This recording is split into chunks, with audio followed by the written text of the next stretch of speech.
Bana, wewe ni miongoni mwa watu ambao wamedhamini huu mchongo. Unatuambiaje pengine ilikuwa ni haraka kiasi gani kukubali, kwa sababu ni kitu cha kwanza kabisa, yani ndio kwa mara ya kwanza? Kwanza kabisa mimi nijitambulishe majina yangu. Mimi naitwa John Hassan, ni CEO wa Snada Real TV. Ina kila sababu ya kumshukuru Mungu kwamba kuwa miongoni mwa wadhamini wa Pamoja Dancing ya mkoani Singida. Lakini nijibu swali lako.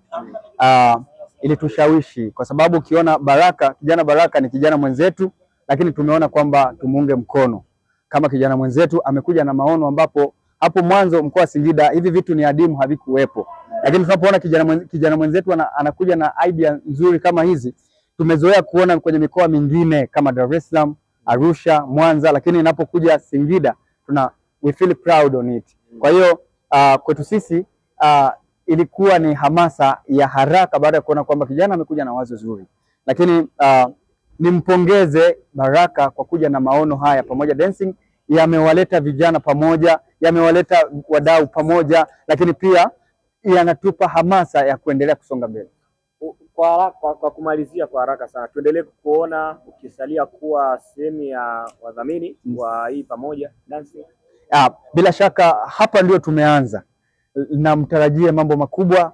Pamoja Dancing ni wazo kubwa sana ambalo limebeba mawazo mengi kwenda kubadilisha ndoto za vijana wa mkoa wa Singida katika dancing na kutoa burudani mbalimbali. Lakini tuendelee kumuunga mkono kijana Baraka kwa hali na mali ili tuone kwamba anafikisha Singida. Wewe ndio CEO wa kwanza wa television za mtandaoni ambayo umedhamini. Unaambia nini ma-CEO wengine hawa ambao wanamiliki channel hizi?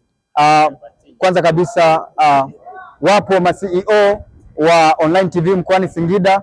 Yupo Kales Katemana, lakini pia yupo Jaydan wa Taarifa Africa, lakini yupo Wile Chambua wa Singida Plus, lakini yupo wa Mwesi TV.